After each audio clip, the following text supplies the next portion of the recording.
Hey guys, this is Real Appalachia with Melody and Shane, and we are continuing on with our folklore series today. If you've been enjoying it, then give us a thumbs up on this video, subscribe to our channel so you don't miss out on one, and leave us a comment and let us know your favorite part of this story. But before we get into it today, we wanted to thank some of our donors. Absolutely, we've got several, and it's been a week or two since we've thanked folks, so we want to get caught back up on that. So we have a few new patrons. We got Pam Broderick, Madhu Kolu, I hope I'm doing any kind of justice to your name, and we got Susan Burrows Rangel. So thank you all for joining us as patrons. We had some PayPal donations. We got David McRae and Vern Weller, and both of them are repeat donors. So guys, we really appreciate your ongoing support. Thank you. And we also have Brian Robinson and David House, who was a repeat, if I'm not mistaken. So thank you guys so much. And then we had a couple in the mail. I like getting those letters too. It's nice. Yes, we love getting letters. So we got one from Chelsea Jackson. Thank you so much, Chelsea. I know you follow us on Twitter. And then we got Nancy Griever Brooks from Tazewell, Virginia. And some anonymous also. And some anonymous. And we love and appreciate all of you guys. And one of you special anonymous too. You're like you're a repeat anonymous person. Yes. You know who you are, hopefully, if you don't. Yes, and we love all you guys. Thank you so much. Yeah. So, what story are we listening to today? Well, we're going to tell the story about, it's a tale of two haircuts, mine and yours. If you look. Yeah. See, I've been I got one and you don't. I know. I was looking at that camera, which is a terrible thing for me. But my hair, I got canceled out by the lady that cuts my hair for 3 weeks, so mine is so long now, I think it's legal to ride a motorcycle without a helmet. I'm safe as a lamb. And I just got my hair done. So rub it in, why don't you? You'll catch up with me. Yeah. Well, for the viewers, we haven't ran off already. Let's get in the story. Yes. The real story is the Dingess Tunnel. So, yeah, and this thing is in Mingo County, which has had the nickname of Bloody Mingo for various reasons. There was a lot of labor strife up there. Then there was the Mate 1 massacre, which we'll probably get into someday too. Or if not, you want to watch my Mate 1 video and we talk about it a little bit. We're going to talk about that today. We're talking about Dingess. But all these things are tied to coal and the railroad. And once the coal boom started, late 1800s, the railroads moved in to try to put tracks through. And one of those things they started constructing was the Dingess Tunnel. And the Dingess Tunnel, they used a lot of African American and Chinese immigrants to help build this thing. And there's a lot of stories. A fellow wrote a book about that. I don't want to mispronounce his name if somebody look down. So his name was Huey Perry. He wrote a book in 1972. And it was called They'll Cut Off Your Project. But he talked a lot about the trouble that happened as they were building this. There were a lot of people, supposedly, again, I wasn't there and there's very scant evidence of this, but a lot of people will locally accept it as fact, so I can't hardly dispute it. But there was a lot of trouble with locals ambushing some of these immigrants and picking them off almost like snipers. As they were driving through the tunnel, they'd come out, and if they didn't like the looks of them, they would supposedly take shots at them and kill several people. Gosh, that's terrible. Now, I've heard speculation it was hundreds of people, and I found that very hard to believe. Maybe it just seems a little exaggerated. Dramatic. Yeah, it seems a little exaggerated, but if it was one person, it's too many. Exactly. So the fact that these people got hassled, there were some rumors that people wore masks and kidnapped people off the train and all kinds of stuff. So it just got one of those rumors of being a hard place to go if you're not local. So, yeah. But it had some more tragedies beyond that, which, like I said, I don't think anybody disputes that some of that did go on, that some of these immigrants were killed, and some of them were, just cold blood murdered just for who they were. And there were also a couple of train wrecks that happened in there. There was one in 1898 that killed 7 people, and then there was one in 1905 that killed 3 people. So, yeah, the second one, there was 2 trains that collided. There was a freight train that hit another train, and that killed those folks.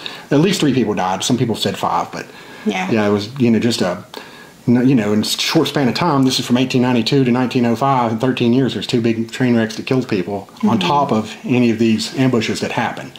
Well, long story short, 1913, the Norfolk and Western Railroad, they discontinued using that as a railroad line. They built a different one for a couple of reasons. One was it was kind of a steep grade going through Dingess. So they wanted something a little bit more gentle to go through, plus needed somewhere where they could lay extra track on, and there wasn't enough room going through the Dingess Tunnel. So it's a real tight squeeze. Anyway, so since then it's been more passenger type things.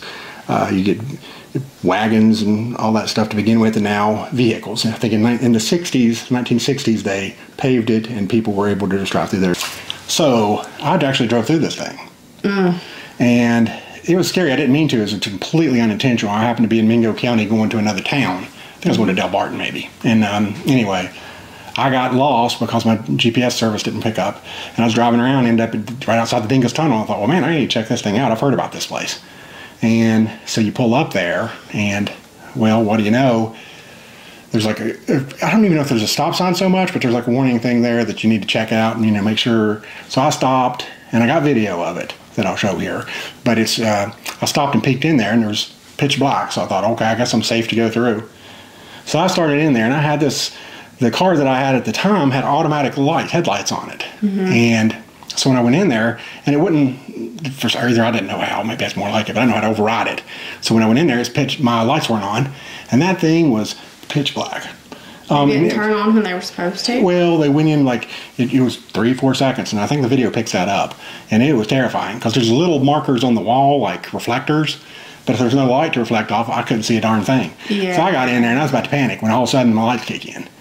And then I started driving through there, and I'm telling you, that thing is tight as a bark on a tree. I don't think I can do it. I don't like tunnels. I'm claustrophobic. Well, this thing's 3,327 feet long, which is 4/5 of a mile. And I'm really? Yeah. Oh my gosh. Yeah, it's almost a mile long. And that's scary. It's the longest mile of your life, I'll tell you that.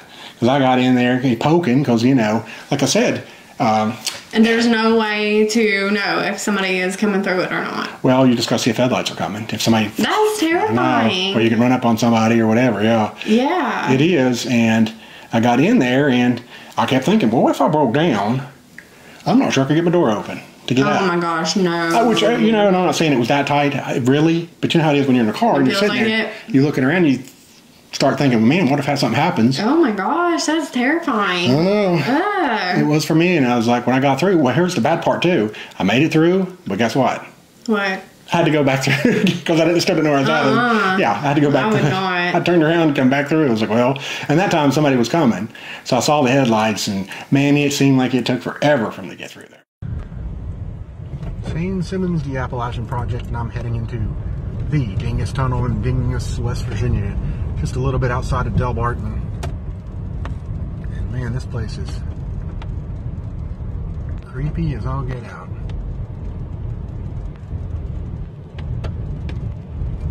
There's no way my video will make it for the full. I don't think I'll be out of here before the minute runs out on here, but I'm going to give you a look inside of here. That was weird, my headlights just kicked in out of nowhere. So maybe there are some ghosts in here after all. There was a train wreck here back in 1905, and that ended up killing 3 people. 2 trains collided into each other in here. All kinds of horror stories and spooks and ghosts and ghouls and goblins and whatever else.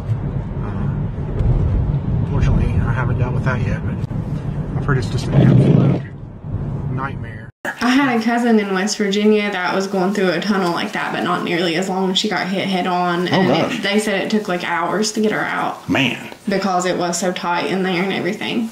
Well, but you gotta think, like, if somebody was drunk driving or under the influence and they didn't notice headlights or whatever and come barreling through there, I mean, that's terrifying. Or if someone had a problem, malfunction or anything, you know, like, forgot to turn, like the old school ones that didn't have automatic lights, at least, you know, forget to turn it on. Not know how, panic, you know, what, anything could happen. Yeah. Or people walk through it and you know, you could run up on somebody walking through there. So it's just a creepy tunnel, like, without being, like, haunted or anything like that. You know how that is, though. Every tunnel's haunted according to somebody. But so I've heard some stories about this one, too, and, of course, with the 2 trains that crashed in there, too. It's like... Yeah, there was a lot of bloodshed and stuff, wasn't there? Oh, yeah, there was over the course of... Supposedly, from 1900 to 1972, there was 17 lawmen killed in that area. Not necessarily at the tunnel, but at that 12-Pole Creek is what the region is called there. And, you know, so there was a lot of... a lot of bloodshed. A lot of bloodshed, and, you know, it's Appalachia, man. We were a little defiant about laws and outsiders, especially back then. It was, you know, a lot of trouble that came into the area, so they were very protective of themselves, you know, which, you know, can't necessarily blame people for that either, I don't guess, because there was, you know, people came there a lot of times with bad motives. Right. So there was that.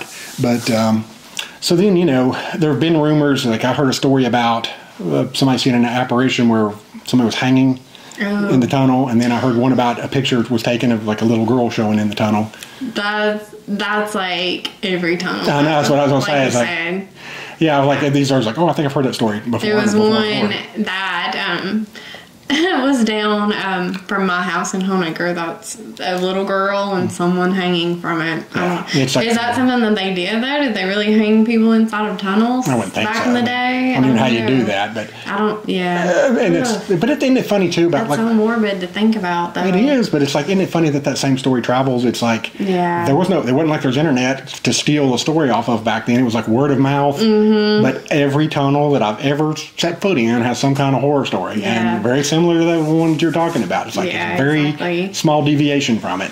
So, but yeah, it's whether or not it's haunted, it may or may not be, but it's definitely creepy and it's scary. Yeah. And they did remodel it here a couple years ago, and they've added a little bit more lighting inside of it. So I haven't been through there since, but you couldn't light that thing enough for me to be. In fact, the more lit it was be just as scary because that is an old tunnel, and what you can see, and like I said, you can see in this video, it looks leaky and.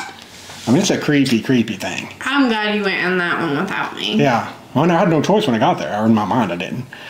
Plus, I was like, I'm not a coward, or I'm going to go through this thing. I thought, this would make a great Instagram video. That's what I did. Mm-hmm. And it's on our TikTok.